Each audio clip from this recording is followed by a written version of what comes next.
What's going on, everybody? This is K.Asante here talking to you about the Firestick TV from Amazon. I was able to pick one up, as you can see on your screen, and I thought I'd do a little bit of a review for you. As you can see, I just got my hands on it, doing a little bit of the unboxing, but we're going to get into it and talk about some of the aspects that I like, some aspects I don't like. You're looking at my playroom for my kids' playroom right now.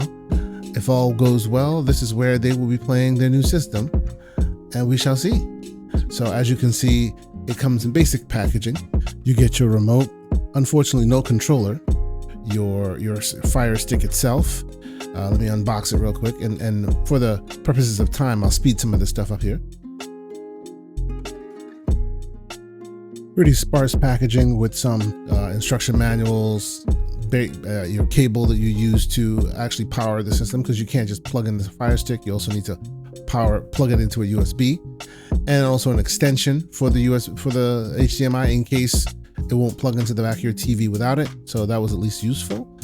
Only thing else that's in here right now would be the batteries for the remote control, as well as a wall outlet so you can plug it into the wall. They don't want you to plug it into the TV directly because you won't have exact power for it, so you get a special wall outlet for it. But yeah, this is the basic setup. Now, there is also an optional Ethernet adapter that you could pick up, and then you can direct connect that to your router instead of using Wi-Fi, but that is not included, and I think it's like $15 additional. So let's set it up. As you can see, plugged everything up. One of the first things you see is asking you to play Fortnite on the Luna, because obviously Amazon also has Luna subscription service on this device as well. And obviously, let's scrub through this. This is all the various aspects of setting it up for the first time. And then we're in. Of course, I log myself in there, and you will notice that this thing has a very clean, simple interface. It comes with your standard fare for your subscription stuff, your Amazon, obviously Amazon Prime, and your Netflix, and a few other things. But there's also a gaming hub right there. So it gives you aspects to a lot of mobile games, frankly, but it also gives you access to some interesting applications that we're going to go through real quick. So as you can see, some of the stuff in there is probably something you want to play. Your Guacamelee, your Fallout, your Batman, things like that. But then of course they have Twitch. They also have the Luna store, and they have an app store. So you go into the app store, and it gives you options and access to many other apps, many of which are also mobile variants of their counterparts. So you'll get your Final Fantasy, but the mobile version, or you'll get a lot of mobile games that you've probably played on your phone, right? Because if you're at the heart of this thing, this is an Android device, so you'll get a lot of the Android fare. But with that comes the plus, because Android also has a pretty robust application system. So on here, I'm just gonna say Game Pass and see if it passes and gets us into our application that we're looking for. Oddly enough, it wasn't called Game Pass. It was just called Xbox. So we'll go and install that real quick. It doesn't take too much time, and I've also sped this up a little bit so you guys can see it happen in real time. So after this, though, it gets interesting, because as you saw, there's an app in there that is also the PlayStation app. So I'm thinking maybe I want to install that as well. Oddly enough, you'll see what happens. I'm getting ahead of myself, but we install the Xbox app, and there you go. It's all good. We're going to give that a shot. But the PlayStation app is not compatible, unavailable. The app itself is there, but you can't install it. Also oddity, the Luna app doesn't come pre-installed. Okay, very strange. And then Moonlight, for my PC heads out there, Moonlight. This allows you to remote into your desktop PC, provided you have pretty good resources, and play your games that would be at your desk, but instead on your TV, right? Or anywhere the Moonlight app is. And then finally, just for good measure, I'll install RetroArch as well, because that's where you get a lot of old school emulators. I wonder how the processor on this Fire Stick will perform with that. Maybe I'll test that later. But yeah, that's it. We have our apps. We have everything ready to go. The App Store is pretty decent. If you're used to this is basically simple fare for you. You're very much used to these app stores. So you boot it up, get an Xbox controller because you're going to need that, right? The setup process is actually relatively simple. You just point the phone to the QR code, log in via the QR code on your phone, and you're there. And then, of course, it'll ask you to pair your controller. If you've paired an Xbox controller before, it's very easy. You just hit the button at the top, and it'll do all the hard work for you. It'll pair it to your device. And once it finds it, like it just found it right there, you're good to go. So with that, we're paired and we got everything we need, and we can log right in and see what we got. There you go. Now, on first glance, I will tell you the navigating of the UI was a little bit kludgy. As you can see, it's a little bit stuttery. Not horrible, but something that you would have wanted to be smoother. It's not a deal breaker. It's not a big deal. It still goes where you need it to go. It's just not as smooth as I expected, right? But on the plus side, you do see that you can mimic all of your fun services that you enjoy on the Xbox, including friends lists, including talking to people. One thing I actually haven't tried yet is connecting like a Bluetooth headset and seeing if I can do a voice chat over this thing, because presumably it should support all of that. But yeah, as you can see in here, it's just basically your Xbox UI, only it's been mobilized, if you will. See what I did there, right? It looks like your Xbox app. Everything functions the same way it should. So that's all a plus in my eyes. But yeah, just tooling around the interface a little bit. Realistically, what you're seeing here is an iframe, basically a browser that has been made to look like an app. I think that's the reason why there's a bit of sluggishness there when you're navigating through. But let's try a game. Maybe that'll help us. Yeah, let's try a game. So first time you set it up, it asks you to verify that you've set game mode on your TV, because that'll help reduce latency. But we're trying control for the first time. Well, not for the first time, but on the Firestick. I find that game is adequately heavy, so you can use it to test if a system is performing well or not. If you want, you can crank up the ray tracing and go very, very hard with it, or you can just crank it down and it can potentially scale pretty well. So control's a good test bed. So yeah, I can tell you anecdotally, you can't see it on your screen because probably YouTube is compressing this some more. It's not that bad. It's not great. It's not the best thing in the world that you've seen. But if you are in the market for something like this, it's not that bad. It's not amazing, but if you wanted amazing, you most likely would have bought a console or something that locally renders. For what you get here, in a pinch, or for someone who just wants something to play, it does the job pretty decent. So yeah, poking around the UI a little bit, just trying to get an understanding of what we're playing. As you can understand, as you know, most likely, that depending on the game you're playing, you're either playing a Series X in the cloud or a Series S in the cloud, and that may dictate some of the performance here. But as you can see, there you go, we started the game. Let's do a quick controller test. As you can see there's just the slightest bit of latency currently. All right, you press the jump button and she jumps like just a couple milliseconds later than she should, but it's still fine. It still gets the job done. You'll see me clunk around my gaming footage here. It's fine, but it's good. So needless to say, I'm appreciating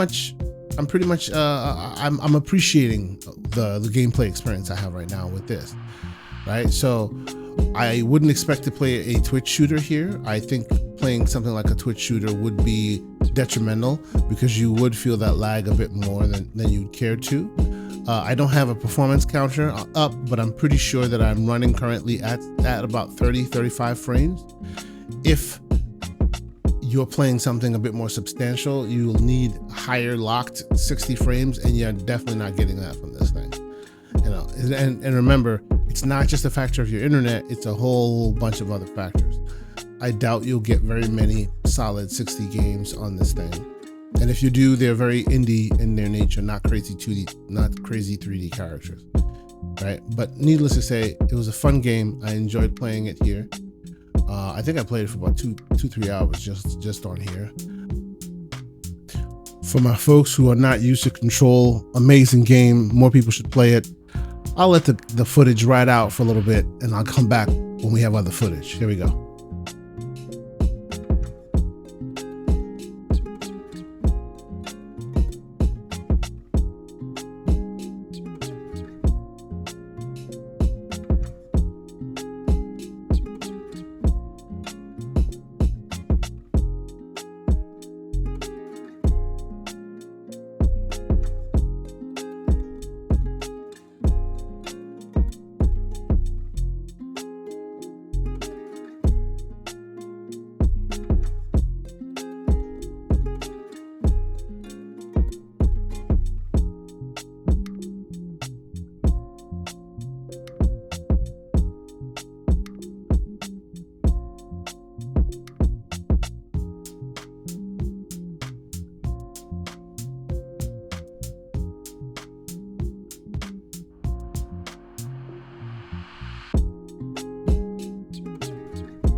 And as they do every time you finish a game, they ask you what your experience was, good, bad, or indifferent. You post it up. I'm the type of person that likes to leave as lot of comments as possible because I'm hoping to make things better so that someone else's experience and my own future experience is also elevated because I gave pointers to the developers. So you'll find me fill that in whenever possible. As you can see, all the latest games, there's your Neon White and a few others, have all come to Game Pass. So you have access to them on the Firestick in that way. So for the next game, I think we should try some Halo Master Chief Collection. Let me think about possibly, let's do Halo Reach. Should be pretty fun. I've always enjoyed Halo Reach, and it also assists in really testing out the system the way I want to test it out. So let's give that a shot. And again, your mileage may vary based on your net connection. So far, it's been pretty decent for me. I'd say it's a strong 7 out of 10. So as promised, here's some of that Halo Reach footage. This being a stronger, more performant game, you can definitely feel some of the hitching. You can feel a little bit more like that it's pushing the system a little bit. You can tell a little bit by the way it moves. Yeah, it takes some getting used to because the latency is a little higher than I've played on, let's say, Control, for example. But it's still doable. It just takes a learning curve. So if you are not able to deal with that, this may not be for you. But this is not the type of game I play on these kind of devices anyway, so it should be fine for me. I can see a world where a good indie game can play for many, many months using this configuration. So that to me is a net positive. So yeah, for this footage I recorded, I played for at least 3-4 hours of Halo Reach. It's a great game. And even in this way, I know it's not the perfect way to play it, but it's still pretty great. If you've never played it before, I would be able to advocate that you play it, even on this, on the Firestick. I don't necessarily think these are the games that shine best. These type of games don't shine best on a cloud-based device, but if this is the first time you're experiencing it this way, I don't think it's a bad experience at all. It's not the crispest of image, the latency is definitely there. It's not huge latency, but it's enough for a person like me who's played it so many times that I can definitely tell the difference. But at the end of the day, it's about enjoying your experience, and I think this is still a very enjoyable experience. So I'll let this footage ride out for a few minutes, and then we'll get to the very last bit of the video.